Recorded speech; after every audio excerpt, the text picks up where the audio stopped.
더마카와 함께 시선 집중의 문을 열겠습니다. 어서 오세요. 네, 안녕하세요. 더마카입니다. 써니님이 오늘은 바람을 조심하세요라고 해주셨어요. 오늘 태풍급 바람이라고 하던데요. 네, 비는 조금 내릴 수는 있는데 바람을 조심하셔라 이런 예. 예보가 들리고 있으니까 조심하셔야 될 것 같고요. 환장의 커플님은 하늘이 얼룩덜룩 먹구름이 몰려옵니다. 지금의 시국을 하늘이 보여주는 것 같은데요. 바람은 아직인데 살얇은 우산이 버텨줄 수 있을지 걱정입니다. 그래도 눈 부릅뜨고 시선 집중 잘 뚫어보렵니다. 네, 저희와 함께 해주시고요. 네, 뉴스와 분석이 함께하는 JB타임즈 오늘 주목할 뉴스들 챙겨드릴 텐데요. 네. 첫 번째 뉴스 어떤 겁니까? 미 정보 당국의 국가안보실 도청 문건이 공개가 되고 파문이 커지자 대통령실이 나섰는데요. 몇 가지 메시지를 어제 발신했습니다. 첫째, 대통령실 관계자가 미국에서는 유출된 자료 일부가 수정되거나 조작됐을 가능성도 제기하고 있다면서 그 이유 가운데 하나로 미국 언론에서 보도된 내용은 확정된 사실이 아니다 이렇게 주장을 했고요. 둘째, 이 관계자는 한미 정상회담을 앞둔 시점에서 이번 사건을 과장하거나 혹은 왜곡해서 동맹관계를 흔들려는 세력이 있다면 많은 국민에게 저항을 받게 될 것이다. 국내와 관련한 이야기입니다. 이런 이야기도 했고, 세 번째, 국회를 찾은 이진복 정무수석이 대통령실 졸속 이전으로 도감청에 더욱 취약해졌다라는 야권의 비판에 대해서 한마디 하기도 했는데요. 직접 들어보시죠. 오히려 대통령 비서실 지금 옮긴 데가 도감청이 훨씬 어렵다고 내가 알고 있는데요. 여러 가지를 열거를 했습니다. 네. 어떻게 정리를 좀 해볼까요? 사실 이렇게 그 구구절절 말 섞을 이유 없이 간단한 방법이 하나 있어요. 뉴욕타임스가 보도한 문건을 보면 김성한 전 안보실장과 이문희 전 외교비서관 대화 내용이잖아요. 그렇죠? 네. 그러니까 그 두 사람한테 물어보면 될 거 아닙니까? 실제로 이런 대화를 나눈 적이 있느냐? 언제 어디서 이렇게 그러니까 대화를 나눈 게 사실이냐 아니냐? 그래서 만약에 사실이라고 한다면 센 거고 우리는 전혀 그런 얘기 나눈 적이 없다고 한다면 말 그대로 조작, 왜곡 의혹이 제기가 될 수 있겠고 이런 거 아니겠습니까? 그래서 그러니까 살펴보니까 진상 확인 절차를 거치긴 거친 것 같습니다. 네. 오늘 보도를 보면 진상 확인 절차 과정에서 김성한 전 안보실장이 일부 보도 내용이 사실과 다르다는 입장을 밝혔다. 지금 이런 보도가 있거든요. 일부? 여기서 이제 밑줄 그어야 되는 게 일부입니다. 왜 일부일까? 바로 이 부분인데요. 자, 여기서 한번 좀 정리해 들어가 보겠습니다. 일보가 나왔을 때 일부가 아니라 일보 첫 번째 보도가 나왔을 때 국가안전보장회의에서 이런 식으로 좀 보도가 됐었습니다. 네. 그렇죠?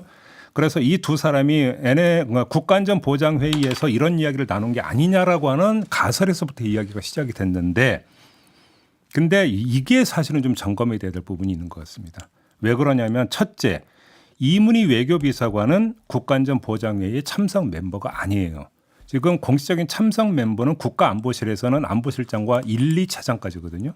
그 밑에 있는 비서관은 국가안전보장회의 정식 멤버가 아니기 때문에 정당한 발언권을 행사할 수 없다라는 점 하나. 두 번째, 뉴욕타임스 보도에 따르면 이게 정말로 국가안전보장회의 석상에서 이루어진 대화라고 한다면 왜 두 사람만 등장하느냐라는 문제가 제기가 될 수 있어요.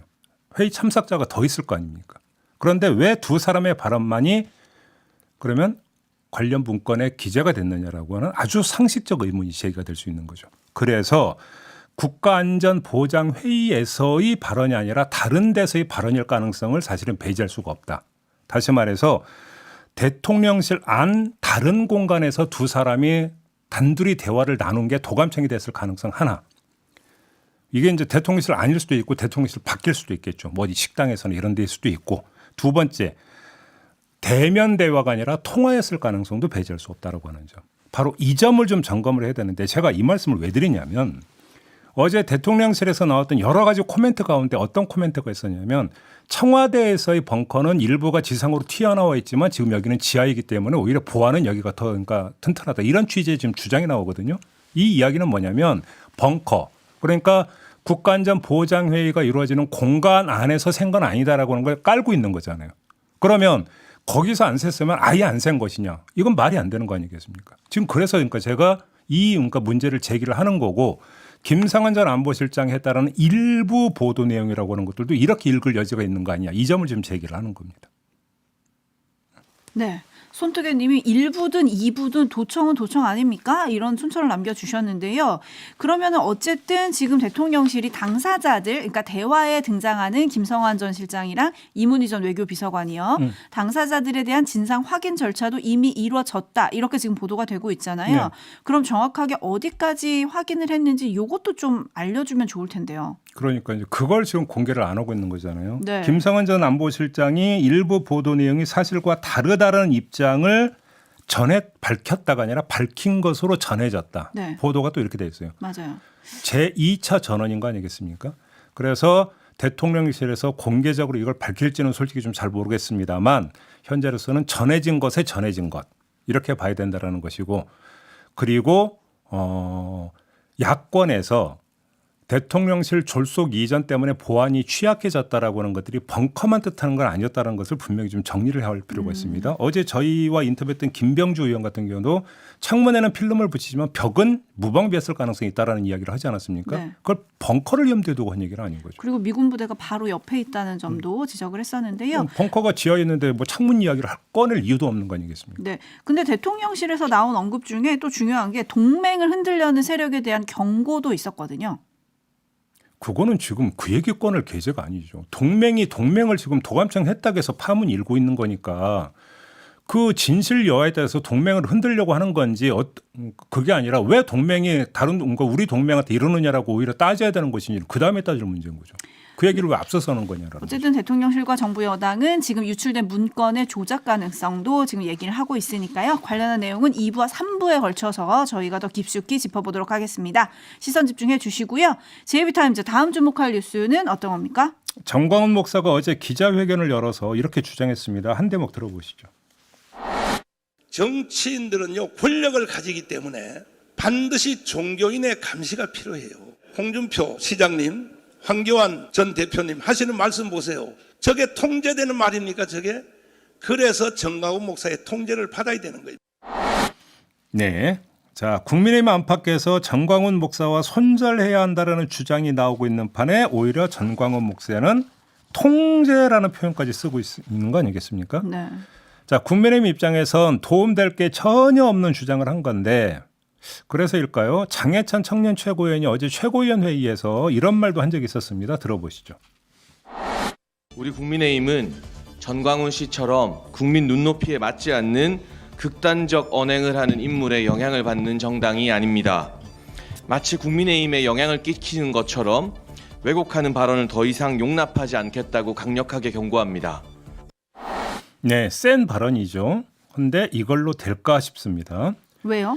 자, 이런 발언은 이미 여러 번 나왔어요. 저희 시선 집중과 인터뷰했던 국민의힘의 어떤 인사들, 예를 들어서 하태경 의원이라든지 황교안 전 대표라든지 이런 사람들도 이미 강하게 주장한 바가 있지 않습니까? 그럼에도 불구하고 손절해야 된다는 목소리가 계속 나오고 있는 이유가 뭐겠습니까? 정작 중요한 그리고 가장 강력한 스피커가 따로 있기 때문 아니겠습니까? 그게 누구냐? 김기현 대표죠. 그러니까 근데 김기현 대표는 묘하게도 정광훈 목사에 대한 직접 경고, 명시적인 손절 발언을 하지를 않았습니다. 지난 3일에 관련 발언을 하긴 했는데 일단 이거 듣고 좀 더 이야기 이어가겠습니다. 우리 당은 정광훈 목사와 강한 선을 그어야 될 만큼 관계가 없었습니다. 정광훈 목사 그분은 역할을 하시는 것이고 우리 당은 우리 당의 역할을 하는 것이어서 정광훈 목사 우리 당의 지도부도 아니고요.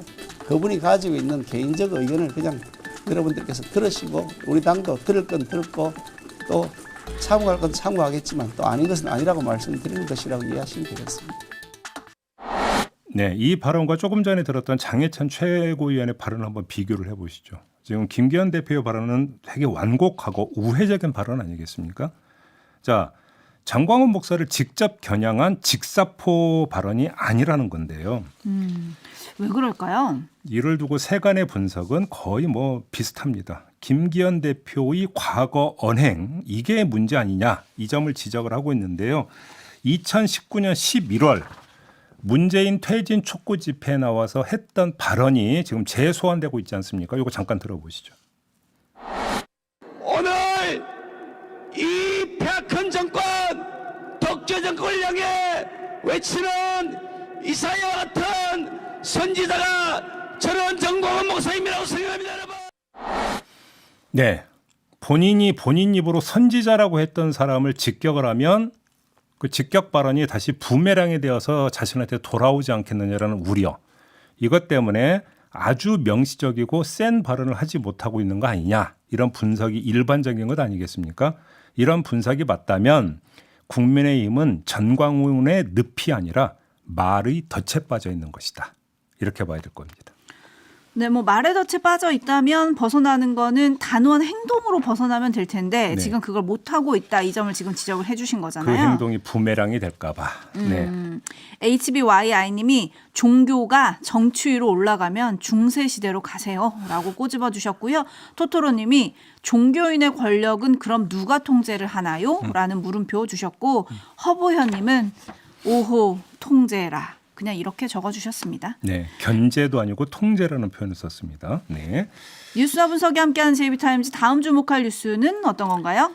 경찰이 천공의 대통령 관저 이전 개입 의혹과 관련해서 CCTV 영상을 확보해서 분석한 결과 천공이 나오는 영상은 없었다고 어제 밝혔습니다. 천공이 방문했다는 의혹이 제기된 지난해 3월 한 달간의 CCTV 영상 중에서 복원된 4테라바이트 분량의 자료에서 천공과 관련된 영상을 발견하지 못했다는 것인데요. 다만 일부 날짜의 특정 시간대에는 CCTV 영상이 없었고 영상 파일이 하드디스크에 덧씌워지는 형식이라 화질이 매우 흐릿하거나 아예 확인할 수 없는 영상도 있었지만 인위적인 조작은 없었다. 이렇게 밝힌 거고요. 하나 더 밝힌 게 있습니다. 천공이 지난주에 변호인을 통해서 대통령 관저 이전에 전혀 관련이 없다는 내용의 서면 진술서를 제출했다면서 하지만 천공은 핵심 참고인인 만큼 출석을 계속 요구하기로 했다. 이렇게 밝힌 겁니다. 수사 속도가 많이 느린 것 같기도 하고 또 예상했던 대로 가는 것 같기도 하고 이거 어떻게 봐야 됩니까? 사실 영상 기록은 일찌감치 예견됐던 일 아니겠습니까? 의혹이 제기되자마자 보관기한 등의 문제로 영상 확보가 쉽지 않을 거라고 지적한 바가 있었습니다. 그래서 바로 그 점 때문에 다른 추적 경로, 예를 들어서 천공이나 그 주변 인물 등등의 통화 기록이나 위치 기록 등에 대한 조사가 필요하다는 지적 여러 번 했었는데 기사에서는 보니까 요 얘기는 없더라고요. 경찰 이야기 중에 왜 그랬을까가 궁금하고 그리고 한 가지 더 천공도 서면 진술만 했다는 거 아닙니까? 김건희 여사도 서면 진술, 윤석열 대통령 장모 최모 씨도 서면 진술, 이제는 천공도 서면 진술. 뭐 이거 유행입니까? 네? 아니 왜 그러니까 그러면 예를 들어서 일반인이 서면 진술을 해도 검찰이나 경찰이 예스 통과 이렇게 넘어가는 겁니까? 그건 아닐 것 같은데요. 근데 위에도 참고인을 뭐 부른다면서요? 그러니까 뭐 지금까지 진행 상황 보면 경찰이 일방적 희망 상황 아닙니까? 안 나오고 있는 거잖아요 지금. 그래서 드리는 말씀인데 그래서 저는 그럼 경찰이 왜 그러면 구인 안 할까? 피의자가 아니라 참고인이어서 참고인도 저는 구인할 수 있는 걸로 알고 있거든요. 개인적으로 저는 좀 그러니까 그렇게 알고 있는데 왜 안 할까? 일단 이게 좀 그 궁금한 부분이고요. 또 천공은 굳이 소환 조사를 그렇게 마다할 이유가 또 뭐가 있습니까? 아니 관저 이전에 전혀 개입한 바가 없다면 차라리 하루라도 빨리 나가서 진술하고 털어버리는 게 본인한테도 도움되는 거 아닙니까? 그런데 왜 출석 조사를 그렇게 극구 사양하고 있는지 저는 그것도 이해가 안 갑니다, 사실은. 그러게요. 근데 어쨌든 뭐 본인 입장에서는 이렇게 털어진다고 생각하는 거 아니겠습니까? 이렇게 해서요. 네. 제가 좀 전에 서면 진술 왜 이렇게 유행이냐 이렇게 이 얘기는 당연히 그게 따라붙지 않겠습니까? 네. 열심히 살자님이 수사를 너무 빨리 시작했는데요. 뭐라는 촌철 보내주셨고요. 역풍이다님. 근데 사극 보니까 무속인들은 사람들 눈에 안 보이는 곳으로 다니던데요. 라는 뭐 영상이 많이 등장하던데요. 보내주셨는데요. JB타임즈 마지막으로 짚어볼 뉴스 어떤 건가요? 지난 1월 30일이었습니다. 새벽 0시 30분쯤에 서울 강남구의 한 식당가에서 30대 초반의 황모 씨가 행인과 시비가 붙었습니다. 그래서 경찰이 출동을 했겠죠. 그런데 이 황 씨가 여경의 머리카락을 움켜쥐고 손바닥으로 한 차례 폭행을 했다고 합니다. 근데 이 황 씨가 누구였느냐? 예비 검사였다고 합니다. 네. 작년 11월에 발표한 신규 검사 임용자 명단에 이름을 올렸던 임용 대상 예비 검사였다는 겁니다. 그런데 이 황 씨가 경찰관에게 뭐라고 했느냐? 너 내가 누군지 알아? 그 다음에 너는 누구 라인이냐? 요런 말을 했다는 거 아니겠습니까? 자, 여기서 두 가지 문제 제기가 가능합니다. 아직 임용 대상자지 임용이 된 건 아니라고 합니다. 재판받고 있다고 하는데요. 조만간 1심 선고가 나온다고 그래요. 그런데 그러면 임용 안 하면 되는 거 아니냐라는 얘기가 나올 수 있는데 이게 검사로 임용되기 전에 벌어진 일이기 때문에 검사징계법에 따른 징계 대상이 아니어서 임용을 해야 된다. 이게 검찰의 설명이라고 합니다. 근데 이런 분을 검사에 임용해도 되나요? 임용 결격 사유 뭐 이런 거에 해당은 안 됩니까? 그러니까 그게 뭐냐면 그 전에 있었던 일이기 때문에 그렇다라는 거고요. 저는 이거보다 더 그러니까 좀 주목해서 봤던 게 뭐냐면 이 사람이 현직 경찰관에게 했다는 이 말 있잖아요. 너 내가 누군지 아냐? 너는 누구 라인이냐? 아니 검사도 아니고 예비 검사께서 벌써부터 이러시면 어쩌자라는 겁니까? 네? 도대체 그러면 이런 마인드와 이런 사고를 가지고 있는 사람이 검사의 직무를 수행하면 일을 어떻게 하겠습니까? 저는 그러니까 반문하고 싶은 게 바로 그거거든요. 응? 아니 이분은 그러면 누구시고 누구 라인이실까요? 저는 그게 오히려 궁금해지는데. 예비 검사니까 검찰 라인이죠. 아니 말도 안 되는 거죠. 근데 이런 분이 검사에 임용돼도 진짜 괜찮은 거예요? 그 뭐 임용 결격 사유 이런 거 따져볼 수 있다던데요? 근데 그나마 하나 좀 기대할 수 있는 게 기소가 돼서 재판을 받고 있다고 했잖아요. 네. 기소를 어디서 했겠습니까? 검찰이 하는 거죠. 경찰은 기소 권한이 없으니까. 그렇죠? 그렇기 때문에 검찰이 이 예비 검사를 감쌌다라고 볼 근거는 현재로서는 없습니다. 따라서 이게 이제 보도까지 탔기 때문에 검찰이 방법을 찾아낼지는 솔직히 그러니까 뭐 좀 기다려봐야 되는 그런 문제인 것 같은데 아무튼 언행만 놓고 보더라도 검사로서는 뭔가 좀 부적절하다라고 하는 판단은 상식적으로 내릴 수 있는 대상 아니냐 이런 말씀은 분명히 드리겠습니다. 박한숙 님이 영화를 너무 많이 보신 듯합니다 라고 해주셨고요. 영화를 많이 본 건지 현실을 많이 본 건지는 잘 모르겠습니다. 아몰랑님 진짜 백이 든든하니 저러는 거 아닙니까? 라는 의심 해주셨고 세기용님은 누구 라인인지 물어서 파서 같이 묻어버립시다. 이런 그러니까 의견도 보내주셨어요. 사실 너 내가 누군지 아냐는 많은 사람들이 이야기를 해요. 취객이. 너 내가 전화 한 통이면 어떻게 되는 줄 알아? 이런 얘기 많이 해요. 뭐 그건 그렇다고 치겠어요. 어느 라인이냐는 얘기는 왜 나옵니까 도대체? 헬레나님이 이 소식 끝까지 알려주세요라고 해주셨고 임금님교회 캔디님도 이분이 검사가 되는지 끝까지 시선 집중해주세요라고 해주셨고 물프레님 그런데 요즘 일반 회사에서도 입사 시험 볼 때 인성 검사 뭐 이런 거 하잖아요. 그리고 하나만 더 말씀드리겠는데요. 그러니까 예비 검사로 임용 대상이 올랐다는 게 작년 11월이라고 그랬죠. 네. 그다음에 길거리에서 그러니까 시비부터 경찰관이 출동한 게 올해 1월이라고 그랬죠. 네. 자, 11월에 검사 임용 대상이 올랐고 예비 검사가 됐으면 떨어지는 낙엽도 피해가면서 조심조심 해야 되는 거 아닙니까? 그런데 술 먹고 지나가는 행인과 시비 붙고 길거리에서 경찰관 출동하기까지 만들었다면 도대체 눈에 뵈는 게 없다는 얘기잖아요, 이 사람은. 네, 이미 검사가 된 거죠, 본인 스스로. 아니, 그러니까 도대체 검사라는 자리를 이 사람은 도대체 어떻게 이해하고 있는 겁니까? 저는 그걸 좀 그러니까 제기하고 싶은 거예요. 그러니까요. 밥하기 싫은 여자님이 검사가 상황입니까? 라고 해주셨고 물프레님은 인성검사는 안 하나요? 검찰이라고 해주셨는데 검찰은 진짜 이런 거 안 하나요? 검사가 안 되어서 모르겠네요. 그러게요. 궁금하네요. 이럴 때 환장의 커플님이 이럴 때도 몇 살이야? 이런 거 해야 되는데요. 라떼는 그랬어요. 라고 보내주셨네요. 아니, 그러니까 이 사람은 민증가가 아니라 신분증가 이런 거잖아요, 지금. 예? 그 어떤 그 공직에 있는 사람들의 신뢰도라고 하는 것들은 사실은 이런 데에서 이런 일거수일투족을 통해서 사실은 형성이 되는 거잖아요. 그러면서 이것이 태도가 논란이 되고 그것이 인성으로 가고 인성이라고 하는 게 직무 적격성으로 연결이 되고 그러다 보면 그 직군에 대한 전체적인 잘못된 편견으로까지 이어지는 거 아니겠습니까? 한 사람의 미꾸라지가 이런 짓을 해버리면 그게 전체가 욕먹을 수도 있다. 이 점을 좀 경각심을 가지고 좀 깊이 새겼으면 좋겠다라는 말씀을 드리겠습니다. 검사 선배들이 만약에 이분이 검찰로 들어오면 째려보실 것 같아요. 너 때문에 우리 신뢰도 떨어졌다 그럼 이러면서. 이제 선배가 너 내가 누군지 알아? 이 얘기는 그때는 해야 되는 거죠. 아, 그렇죠. 네, 마무리하겠습니다. 더마카 수고하셨어요. 고맙습니다.